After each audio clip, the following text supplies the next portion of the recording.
예, 안녕하세요. 자, 오늘은 그 맞춤법과 표준어의 3페이지부터 한번 보도록 하겠습니다. 3페이지. 이제 거기에 보면 이제 국어 표기법의 변전이에요. 국어 표기법.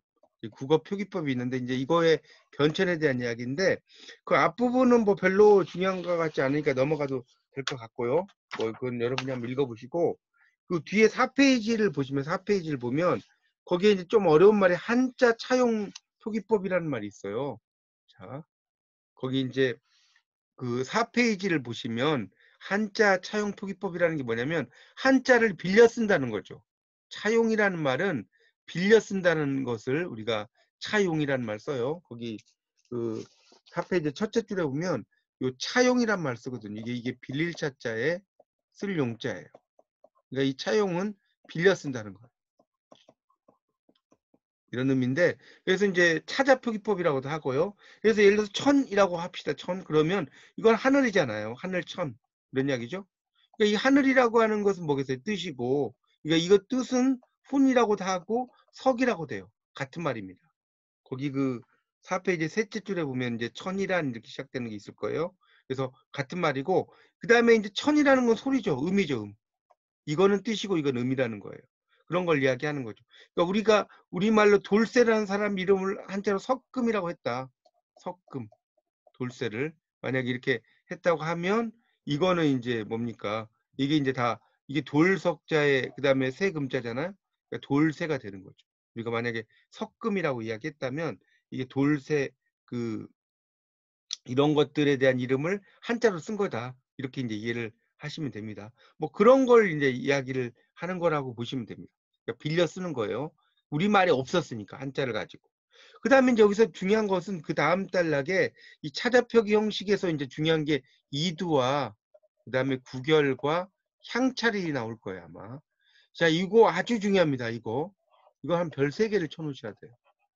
이두와 구결과 향차를 여러분이 이제 이건 뭐 1학년 때 좀 공부를 하긴 하셨는데 다시 한번 정리를 하자면 이두는 우리말식 한자표 우리말식 한자 표기 이렇게 보시면 될 것 같고요. 구결은 토다는 거예요. 토다는 거. 토다는 거. 그다음에 향찰은 음독 플러스 훈독이에요. 그래서 이 향찰은 여러분이 2학년 2학기 때 배우셨지만 향가해독을 할 때 향가해독을 할 때 어떤 건 음부분이고 어떤 건 뜻부분이었죠. 이제 그런 것을 이야기하는 것이 향찰이다. 그렇게 좀 필기를 좀 해놓으세요. 이두는 우리말식 한자 표기고 구결은 토다는 것이고 향찰은 음독 플러스 훈독. 그래서 주로 향가를 해독할 때 쓰이는 것이다. 혹시 뭐 책 내용이 약간 뭐 만약에 좀 제가 그 옛날 책이어가지고 좀 다르다 싶으면 이렇게 필기를 좀 하시면서 하여튼 들으시면 될 것 같습니다. 혹시 내용이 뭐 조금 그렇다고 하면 자, 이 필기를 좀 해주십시오. 자, 지워도 되겠죠? 자, 그럼 이제 그 밑에 이제 이두가 한문 우리말 어순에 따라 적는 건데 1번부터 나오고 이제 거기 보면 1번, 2번 나누는데 여기는 한자를 다 할 필요는 전혀 없습니다. 이거 다 하려고 하지 마세요. 근데 여기서 이제 중요한 거는 거기에 보면 1번에 천전서라는 말이 있을 거예요. 이렇게 천전서. 그다음에 뒤에 금자. 자, 요 2개만 볼게요. 다른 거 볼 거 없어요. 자, 하늘 앞에 이 서자는 맹세할 서자거든요. 맹세할 서자. 맹세한다는 뜻이에요. 맹세한다. 자, 그러니까 이 해석 자체가 어때요? 하늘 앞에 맹세한다. 우리말식으로 한자 표기를 했죠? 자, 이 자라는 것은 스스로 자자 말고 뭐뭐로부터라는 데 있어요. 뭐뭐로부터. 금이라는 것은 지금이에요. 그러니까 금자는 뭐예요? 지금부터예요. 지금부터. 자, 금자는 지금부터입니다. 그러니까 지금부터라고 이야기를 하면 되는데 이걸 이제 금자라고 이렇게 쓴 거죠. 그러니까 원래는 자금이 맞겠죠. 자금. 스스로 자 이렇게 써야 되는데 금자라고 한다든가 이런 것들을 이제 우리가 뭐라고 한다. 이게 거기 1번에다가 써놓으서 이게 이두에 이두. 우리말식 표기죠. 자, 그러면 2번은 뭐냐? 토다는 거니까 이건 뭐겠습니까? 2번이 바로 아까 3가지가 있다고 그랬죠? 구결입니다. 구결. 토다는 거. 왜 구결인지 아느냐? 자, 거기에 보면 을, 그 다음에 동그라미 쳐보세요. 위, 견, 이렇게 써진 거 있죠? 이게 위견이에요, 위견. 위견이고요. 그다음에 또 을 있을 거예요. 그다음에 위, 행, 뭐, 와, 호, 뭐 이렇게 나오죠? 위, 행, 와, 호거든요. 자, 이런 거 보면, 자, 하나씩 보면, 을이란 거 우리말로 보면 뭐 을하고 똑같아요. 목적어, 목적어. 을. 그다음에 위견이라고 하는 것은 그 뒤에, 그러니까 이 을이라고 써놓으십시오. 을이라고 쓰고, 자, 위견이라고 하는 거 있죠. 위견. 밑에 이제 보면, 그러니까 이거부터 설명하죠. 이것도 을이죠. 이것도 을이에요. 이것도 을이고, 그 다음에 그 뒤에 있는 위견, 위견. 그러니까 이게 이제 위는 위하다는 뜻이고, 위견이라는 건 위하다는 뜻이고, 그 다음에 이제 그 견이라고 하는 것은 이제 보낸다는 의미로 쓰이죠. 보낸다. 이런 의미로 쓰이는 것이고, 그 다음에 이렇게 되죠. 그래서 밑에 이제 이걸 한번 보겠습니다. 1번. 일은 다음 같은 의미다. 임신연애 두 사람이 함께 맹세해서 기록했다.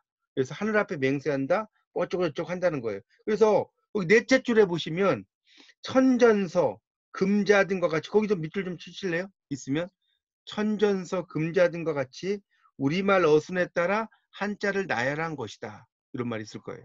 우리말 어순에 따라서 한자를 나열. 한문이라면 서전천이죠. 하늘 앞에 맹세한다니까. 그 다음에 자금이죠. 지금부터니까. 이렇게 쓴다는 거죠. 자, 그러니까 이제 이게 우리말식 표기라고 보시면 된다는 거예요. 그런 내용이고요. 그 다음에 이제 이는 본국을 배반하고 다른 나라 몰래 상통해서 모반을 꾀하는 일이다라고 이야기해서 을이나 견 이런 것은 한자의 음을 빌린 것이다. 음차라고 나왔죠. 음차. 음을 빌리는 것을 우리가 음차라고 이야기하거든요. 음을 빌리는 것을 음차라고 합니다. 그래서 이제 그 밑에 보면 위, 행, 와, 호 등은 한자의 뜻을 빌린 것이다라고 나왔죠. 뜻을 빌린 거. 또 훈차라고 나왔죠. 훈차. 그러니까 음을 빌리고 뜻을 빌린다. 그래서 여기 보면 그 I love 우리가 이제 I you love 이런 뭐예요? 나는 너를 사랑한다는 뜻이죠. 그러니까 우리말에서는 나는 보세요. 너를 사랑이잖아요. 여기까지 이해 가시죠? 근데 영어에서는 I love you잖아. 이해 가요? 나는 사랑의 너를이 되죠. 영어에서는. 그래서 I가 you를 love 한다. 이런 이야기예요. 그러니까 우리말에서는 여기 I 가 할 때 가는 주격이죠. 가. 그렇죠? 그다음에 you를 R-E-U-L. 이건 르이니까 목적격이죠. 를. 목적격이죠. 그다음에 사랑한다. 이거는 이제 동사적인 의미로 쓰인 거죠. 우리말과 영어의 어순이 다르잖아요. 그런 이야기죠. 그러니까 이런 것처럼 이 한자를 되게 이제 우리말식으로 이제 쓰는 그런 표현이라고 보시면 되겠습니다. 그러니까 한자라고 하는 것을 그 우리말식으로 썼다. 여기서는 그러니까 이게 그 지금 2번 같은 경우는 구결이 아니라 이두로 보는 게 좋겠네요. 여기서는 2번도 이두로 이렇게 써놓으시는 게 좋을 것 같아요. 그래서 그 15페이지를 보세요. 15페이지를 보면 15 아니 5페이지를 보면 신라시대 둘째 줄에 이전으로 소급된 이두나 이두라는 것은 뭐냐면 이거 관리라는 뜻이에요. 관리. 두라고 하는 것은 어떤 그 뭐 이게 이제 그 뭐니까 관리들의 말투 뭐 이런 정도로 이해하시면 될 것 같아요. 그래서 이두라는 명칭은 그 셋째 줄에 있죠. 관청의 아전, 서리. 그러니까 이 서리라는 거나 아전은 뭐냐면 중인계층이라고 써놓았어요. 중인계층. 이 중인계층들이 표기법을 썼다는 거예요. 이걸 이두라고 한다. 이 정도 이해하시면 될 것 같습니다. 그러니까 그 이두라고 하는 것은 그 우리말식으로 이제 이렇게 그 표기를 했다. 이런 정도로 이해하시면 될 것 같고요. 그 다음에 이제 구결은 아까 이야기했죠. 토를 다는 거라고 그랬죠. 토 다는 거. 그래서 구결이란 말은 우리말 고유의 입곁. 이렇게 나왔는데 이 곁이라는 것은 써놓으세요. 이게 부차적 성질이란 뜻이 있어요. 부차적 성질. 이게 이제 그래서 거기 이제 3번하고 4번이 나왔는데 여기에 나오는 보세요. 요게 애자거든요. 애. 그 다음에 이렇게 쓴 거 이게 이. 그 다음에 이런 것이 윈이에요. 윈이. 그러니까 윈이라는 건 한이란 뜻이에요. 한이. 한이고 그 다음에 뒤에 이제 스물 은자가 이렇게 나올 거예요. 이거는 은이에요. 은. 그 다음에 뒤에는 이 라자가 나올 거예요. 이건 라의 뭐뭐라 이런 의미거든요. 그러니까 이런 것들이 뭐냐면 토다는 거예요. 토다는 거. 그러니까 만물 지중에 뭐뭐 중에 이런 뜻이고요. 유인이 오직 사람이 주격이에요. 주격. 이때 위니는 뭐뭐하니라는 뜻이에요. 그러니까 최귀하니 가장 귀하니 이런 뜻이겠죠. 그다음에 소기 호인자 이렇게 났죠. 그러니까 뭡니까? 사람에게 귀한 바인 자는 그러니까 사람에게 귀한 바는 이게 주격조사. 주격조사. 이기 유오륜이야. 삼강오륜의 오륜이다. 원머이라. 그러니까 이거는 이제 어마럼이죠. 어마럼. 이렇게 토를 다는 거라고 보시면 됩니다. 그러니까 한자에서는 이렇게 뭡니까? 주격조사라든가 이런 뭡니까? 서술 이런 게 없는데 이렇게 쓰게 되는 거죠. 이거를 이제 우리가 토를 다는 거라고 이해하시면 됩니다. 자, 그다음에 이제 4번 같은 경우는 뭐냐면 이 글자 쓰기가 너무 어렵잖아요. 이렇게 쓰는 건 뭐냐면 이렇게 쓰잖아요. 뒤에 이렇게 이런 거 동그라미 쳐보세요. 그다음에 뒤에 이렇게 쓴 거, 그다음에 뒤에 기역자 같이 생긴 거, 그다음에 이렇게 생긴 거 있죠. 이런 건 뭐냐면 약자로 쓴 거예요. 약자로 쓴 거예요. 그러니까 이 글자들이 너무나 쓰기가 복잡하니까 약자로 줄여 쓴 거라고 생각하시면 돼요. 이 글자들을 약자로 줄여 쓴 거다. 이게 이제 4번이다. 이렇게 보시면 됩니다. 자, 여기까지 이해가시죠? 그러니까 그 3번에 있는 글자들이 너무나 쓰기가 복잡하니까 이걸 줄여가지고 약자로 쓰는 거. 이것을 이제 이야기. 그러니까 이 3번과 4번 이게 뭡니까? 이게 이제 구결이라는 뜻이에요. 구결. 아까 1번, 2번은 이두라고 그랬죠, 제가? 1번, 2번은 이두고 3번과 4번은 구결이다. 그러니까 구결이라는 것은 토를 다는 것이다. 이렇게 정리하시면 될 것 같습니다. 자, 그다음에 이제 그러니까 구결을 빼면 원래 한문이 되겠죠. 이 구결 빼면 거기 5페이지에 4번 예문에서 한 5줄 내려오면 이런 말 있죠. 구결문에서 구결을 빼면 원래의 한문이 된다고 그랬고, 그 다음에 이제 그 마지막 단락에 보면 향찰은 향가의 표기에 사용된 차자표기법이다. 밑줄 쫙 쳐놓으세요. 향찰은 이 향가의 표기에 사용돼요. 그래서 이제 한자를 빌리는 건데 5번에 나오는 이게 처용가에서 나온 거예요. 처용가라고 여러분 고전 시가 강독에서 배우셨죠? 거기 한자를 보면 동경, 명기, 월양이에요. 원래 한자로 하면. 그 다음에 야입이, 유행, 여가 이렇게 되거든요. 그 한자 음을 그렇게 적어 놓으세요. 동경, 명기, 월양, 야입이, 유명, 여가 이렇게 좀 써놓으세요. 동경, 명기, 월양, 야입이, 유행, 여가 그 5번의 그 한자들에 대해서 이렇게 써놓으시면 되는데, 그러니까 이게 동경이라는 것은 동경이라고 하는 건 뭡니까? 이게 이제 경주죠, 경주. 동경이 경주를 의미하는 거예요. 신라의 수도. 명기라는 것은 우리말로 밝은 이런 뜻이고요. 밝은. 월량은 달에 이 정도로 번역이 돼요. 달에라고 번역이 됩니다. 원래 이제 이게 어질 양자인데 요 글자는 어질 양자는 애라고 번역이 돼요. 이 향가 표기할 때. 야입이 그러니까 밤에 들어가서 이는 이제 밤에 들어가서 여가라는 것은 뭐뭐 하다가 뭐 이 정도로 해석을 할 수 있어 우리말로. 그러니까 밤에 들어갈 정도로 그러니까 뭐예요? 밤 늦게까지 유행이니까 이게 논류자죠 논류자. 그다음에 이게 가랭자죠. 그러니까 밤 늦게까지 놀다 가다가 뭐 이런 정도죠. 밤 늦게까지 놀다 가다가 뭐 이런 의미로 쓰이는 것이 바로 뭡니까? 향찰 표기다. 그러니까 향찰은 음독과 훈독으로 되어 있다. 음부분과 훈부분으로 뜻 부분으로 되어 있는 것이 향찰이다. 이렇게 보시면 됩니다. 그러니까 이제 시험 문제 이게 나올 때는 어떻게 나오냐면 여기에 뭐 1번, 2번, 3번, 4번, 5번 중에 이렇게 예문을 주고요. 1, 2, 3, 4, 5의 예문을 딱 줘요. 그러니까 아주 어렵게 되진 않아요. 그래서 그러니까 이런 걸 뭐 한자를 뭐 음을 달라 이런 거 나오지 않는. 자, 이거 하나를 주고 이건 어떤 표기인가? 이해 가세요? 예를 들어서 지금 5번의 예문을 주고 이것은 어떤 표기법인가? 1번 뭡니까? 이두, 2번 구결, 3번 향찰 이렇게 이런 식으로 나온단 말이에요. 그리고 나오면 여러분이 거기에서 답을 찾으시면 될 것 같습니다. 자, 그 다음에 이제 한글 표기법의 변천이 1.2에 보시면 나오는데, 한글 표기법이라는 것은 이제 그 옛날에 이제 한글 창제 이후에는 좀 달랐다는 것이 나와요.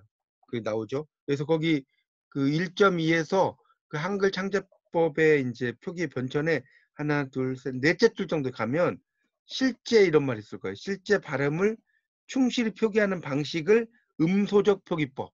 거기다가 1번이라고 써놓으세요. 실제 발음을 충실히 표기하는 방법을 음소적 표기법. 자, 이 음소적 표기법이라는 것은 발음대로 표기한다는 거예요. 발음대로. 그러니까 뭔 소리냐면 보세요. 그 뭡니까? 그러니까 손님을이라고 써봅시다. 만약에 손님을. 우리 요즘 이렇게 쓰잖아. 손님을. 맞죠? 근데 그 당시에는 손님을 쓸 때는 손님을 이렇게 썼다는 거예요. 이렇게. 요게 음소적 표기예요. 여러분 이제 헷갈리시니까 이렇게 말씀을 드리는 거예요. 그 다음에 밑에 보면 각 형태소의 기본형을 고정시켜 표기하는 방식을 형태 음소적 표기법이라고 나왔죠. 자, 그게 2번이라고 써놓으세요. 그래서 이거는 이제 뭐냐면 뜻을 중심으로 표기라고 써주세요. 뜻을 중심으로 표기. 자, 뜻을 중심으로 표기하니까 이것은 오늘날의 표기법과 같은 말이에요. 오늘날의 표기법과 같다. 뜻을 중심으로 표기하니까 오늘날의 표기법과 같다. 자, 그래서 다시 정리하면 이 음소적 표기법은 음소적이라고 나왔지 않습니까? 이런 표기법은 우리말로 이제 요즘 말로는 표음주의라고 하고요. 그 다음에 여기 나온 형태 음소적 표기법 있었죠? 이 형태 음소적 표기법은 뭐라고 그래요? 표의주의라고 한다는 거예요. 표의주의. 이렇게 이해하시면 됩니다. 그런 이야기를 써놓은 거예요. 음소적은 옛날 소리는 안 들어 쓰는 거 표음주의. 그 다음에 2번은 이제 요즘 말로 쓰는 거죠. 표의주의. 자, 그래서 이제 그 밑에 단락에 보면 15세기의 원리는 음소적이다. 아까 여기 있죠. 발음대로 표기하는 게 음소적이라고 그랬잖아요. 자, 그래서 예를 들면 거기 마지막 단락의 한 셋째 줄에 보면 값이라는 게 있어요. 값. 값 같은 경우를 쓸 때 요즘에는 어때요? 값을 뭐 값도는 이제 이렇게 쓰겠죠. 이렇게 쓰는데 값도 이렇게 쓰겠죠. 근데 그 당시에는 그냥 값이라고 써요. 그냥 소리 나는 대로. 값을이라고 써요. 값도는 그냥 시옷을 빼버리고 이렇게 써버려요. 그러니까 이게 이제 그 당시에 표기법이다라는 의미로 쓴 거예요. 그 다음에 이제 깊다를 예를 또 들고 있어요. 자, 깊다도 보세요. 요즘에는 어때요? 깊으니, 깊고 이렇게 쓰지 않습니까? 이렇게 쓰는데 그 당시에는 이렇게 쓰지 않고 깊으니 소리 나는 대로 깊고 이것도 이제 비읍으로 발음되잖아요. 발음은 그러니까 깊고 이게 그 당시의 표기법이다. 이렇게 보시면 되겠습니다. 자, 그 다음에 이제 7페이지로 가면 이 음소적 원리가 명확하게 드러나는 게 받침표기인데 우리말에서는 어때요? 우리말에서는 not, 그다음에 not, 그다음에 not. 자, 이게 참 어려운 건데 요 not, 보세요. 이제 하나씩 설명드릴게요. 요 not은 이제 우리가 도구죠. 도구. 이렇게 생긴 도구 있죠. 이렇게. 그 배는 not 있죠. 요 not은 밤낮 할 때 not이에요. 밤낮. 이 not은 얼굴이에요. 얼굴. 요 not은 곡식이에요. 자, 요 not은 낮게 할 때 not이에요. 한 개, 두 개 할 때 이렇게 좀 표기를 해 놓으시면 좋겠습니다. not으로 이렇게 벼배잖아요. 벼벨 때 쓰는 도구 있지 않습니까? 그 not이고 밤낮 할 때 not. 얼굴, 곡식, 낮게 이런 의미로 쓰입니다. 그래서 이제 그렇게 쓰이는데 거기 넷째 줄에 보면 15세기에선 낫은 낫으로 낫은 낫으로 적었다. 근데 참 이게 재밌는 게 이거는 낫으로 적고 이거는 낫으로 적었다는데 이게 발음이 어떻게 차이가 나는지는 알 수가 없어요. 요즘에는 이게 아시다시피 두 개 다 그냥 낫으로 의미 자체 발음은 이렇게 쓰잖아요. 근데 그 당시에는 이렇게 이 시옷과 디귿의 발음이 좀 달랐나 봐요. 그거는 뭐 그러니까 이렇게 썼겠죠. 그렇게 보시면 되겠습니다. 자, 그 다음에 이제 그렇게 정리하시고 이것도 좀 지우겠습니다. 자, 그 다음에 이제 7페이지에 한 세 번째 단락이 보면 이 중세국어의 표기법에는 이제 음절적 원리도 썼는데 음절적 원리는 체언과 조사, 용언의 어간과 어미가 결합되는데 자, 곧 옛날에는 이 꽃하자인데 꽃하자 이게 이제 곧이었어요. 곧. 이 꽃하자를 곧이라고 썼어요. 그래서 이게 이제 꽃이 하면 고지, 고질. 이거는 그러니까 요즘 말로 써보세요. 요즘 말로 꽃이, 고질은 꽃을 이런 뜻입니다. 그런 의미로 이제 쓴다는 거예요. 자, 그런 거를 이야기하는 것이고요. 그 다음에 이제 먹다 같은 경우는 이제 먹으니, 이것도 보세요. 우리 먹다 할 때 요즘엔 먹으니, 먹어, 이거 아닙니까? 근데 그 당시에는 먹으니, 먹어, 이렇게 소리 나는 대로 쓰는 거라는 거예요. 자, 그러니까 이런 것을 이제 우리가 뭐라고 하냐면 연철이라고 하는 거예요. 연철. 이어쓰기. 그러니까 연철은 뭐냐면 소리 나는 대로 쓰기예요. 소리 나는 대로. 이걸 연철이라고 한다 이렇게 이해하시면 될 것 같고요. 중철은 뭐냐면 한 번 더 쓰는 거예요. 한 번 더 쓰는. 예를 들어서 임금이 님금이에요. 옛날에는 임금. 원래는 이렇게 써야잖아요. 근데 옛날에는 어떻게 쓰냐면 님금에서 미음이 한 번 있잖아요. 그럼 여기도 이응을 쓰지 않고 미 이렇게 쓰는 거예요. 자, 그래서 이렇게 동그라미 적어보세요. 자, 두 번 썼죠? 이걸 중철이라고. 중철. 중철은 또 쓰는 겁니다. 그러니까 다시 정리를 하자면 님금이를 보면 자 1번 이렇게 써놓으세요. 님금이 이건 연철이에요. 이어 쓰는 거. 그 다음에 님금미 이렇게 쓰는 건 중철이에요. 겹쳐 썼어요. 그 다음에 세 번째 님금이 요즘 말처럼 이렇게 쓰면 이거는 분철이라고 하는 거예요. 그러니까 요거는 이어쓰기 21년자니까 이거는 겹쳐쓰기 요즘 말로 하면 겹쳐쓰기 이거는 나눠쓰기 그렇게 쓰셔도 이해하시면 될 것 같습니다. 자, 그렇게 정리를 하시면 됩니다. 자, 그렇게 필기를 좀 해주십시오. 님금이를 가지고 쓴다면 님금이는 연철이고 님금미는 중철이고 님금이는 분철이에요. 나눠쓰기니까. 그런 내용으로 이해하시면 될 것 같습니다.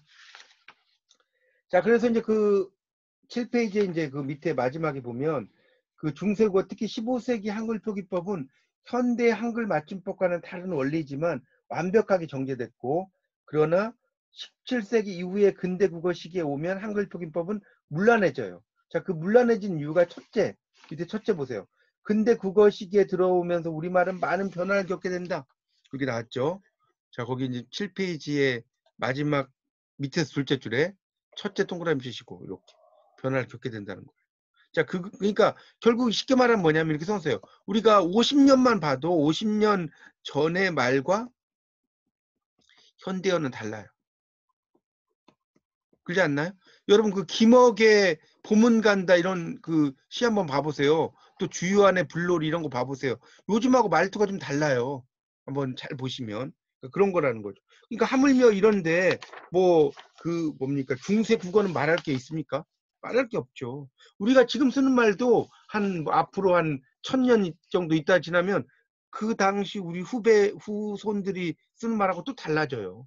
많이 달라집니다. 그런 거. 그 다음에 이제 8페이지에 보면 다양한 음운 변화의 결과라는 거. 이게 다양한 음운 변화의 결과. 여기다 밑줄 쳐놓으세요. 다양한 음운 변화. 그 다음 둘째 동그라미. 자, 그래서 이제 평민 문학이 대두. 거기 밑줄 칠까요? 평민 문학이 대두. 평민 문학이 대두했다는 거예요. 그래서 그 다음에 한글 사용층이 또 확대 거기 밑줄 치시고 그래서 이제 표기법의 차이가 많이 있었다. 그런 이야기가 설명이 되고 있습니다. 자, 그래서 이 언어의 변화에 따른 새로운 정서법이 마련되지 못한 상태에서 이 한글 사용층이 확대가 되죠. 그래서 아주 다양한 표기법이 나오는데 이제 그래서 이제 우리가 1900 거기다 여기는 안 나왔는데 써보세요. 33년에 이 한글 맞춤법 통일안이 만들어져요. 1933년에 한글 맞춤법 통일안이 만들어지게 됩니다. 그렇게 정리가 되는 것이 이제 그 첫 번째인 그런 그 국어 표기법의 이제 그 역사 중에 이제 첫 번째인 국어 표기법의 어떤 하나의 변천의 이야기라고 보시면 될 것 같습니다. 그런 내용이 이제 그 첫 번째의 중요한 특징이라고 볼 수가 있겠습니다. 그렇게 정리를 해 두시면 되겠습니다.